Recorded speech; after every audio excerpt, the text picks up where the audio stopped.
sure did see some things I'd never seen before. I got to Kansas City on a Friday. Was Saturday, I learned a thing or two. For up to then I didn't have an idea of what the modern world was coming to. I counted 20 gas buggies going by themselves almost every time I took a walk. And then I put my ear to a bell and telephone, and a strange woman started in the talk. What next? Yeah, what next? Everything's up to date in Kansas City. Gone about as firm as they can go. They went and built a skyscraper 7 stories high, about as high as a building or to grow. Everything's like a dream in Kansas City. It's better than the Magic Lantern show. You can turn the radiator on whenever you want some heat. With every kind of comfort, every house is all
low-down filthy sneak that Laura's got her cap set for? You. Well, never mind that. Now, there's plenty of men that are trying to spark her, and surely she leads to one of them now, don't she? Well, there is that farmer, Jace Hutchins, this side of Lone Elm. And then, of course, there's that weirdo over at Claremore's that makes himself be a veterinary or a doctor or something. That's what I thought. Oh, hello, Judd. Hello yourself. And then, of course, there's somebody closer to home who has her on his mind most of the time that he can't tell the difference between a plow and a thrashing machine. Him? Yep, Judd Fry. That bullet-colored growly man? Now, don't you say nothing again him. He's the best hired hand I ever had. Practically runs the farm on his own. 2 women can't do that. You ought to know that. Laura take up with a man like that? Now, I ain't said she'd tuck up with him. Well, he's around enough, ain't he? Lives here. Out in the old smokehouse. Changed my mind about cleaning the hen house today, Aunt Ella. I gotta quit early. I'm taking Lori to the party tonight. You're taking Lori? Ask her.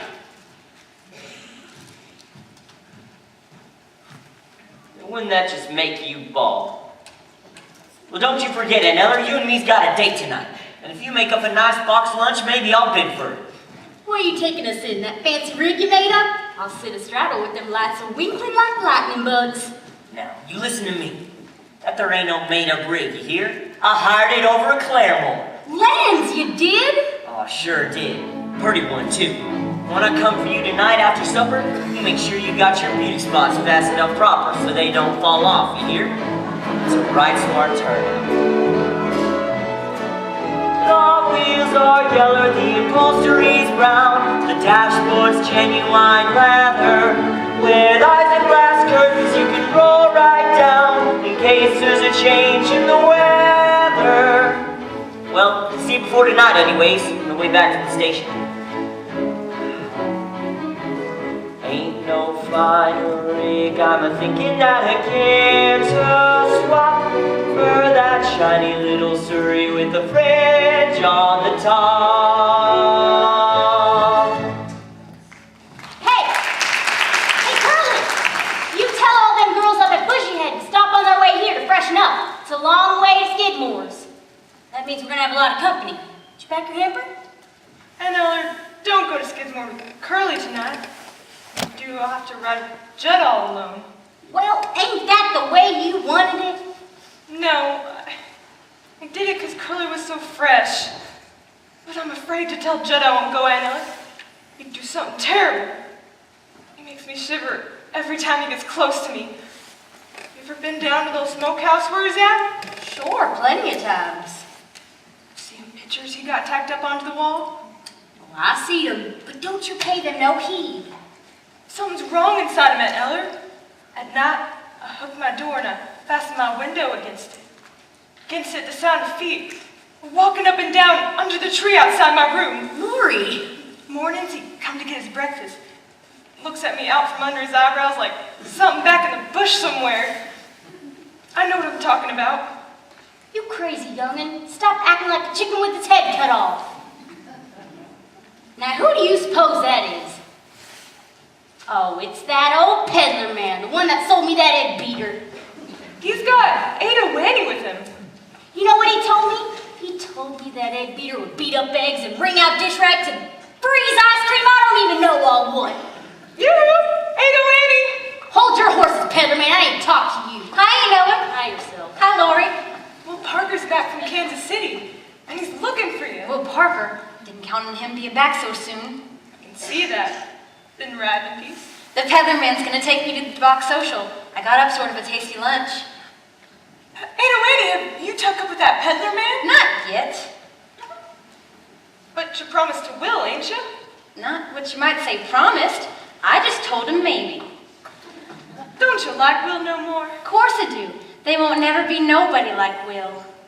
What about the peddler man? They won't never be nobody like him neither. Which one do you like best? Whatever one I'm with. You're silly.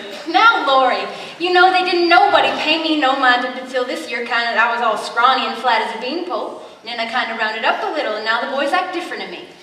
What's wrong with that? Nothing's wrong. I like it. I like it so much when a feller talks pretty to me, I get all shaky from horn to hoof. Don't you? I can't think what you're talking about. Don't you feel kind of sorry for a feller when he looks like he wants to kiss you? You can't go around kissing every man that asks you. Didn't anybody ever tell you that? Yeah, they told me. It ain't so much a question of not knowing what to do. I know what's right and wrong since I've been 10. I heard a lot of stories and I reckon they're true about how girls are put upon by men. I know I mustn't fall into the pit, but when I'm with a feller, I forget.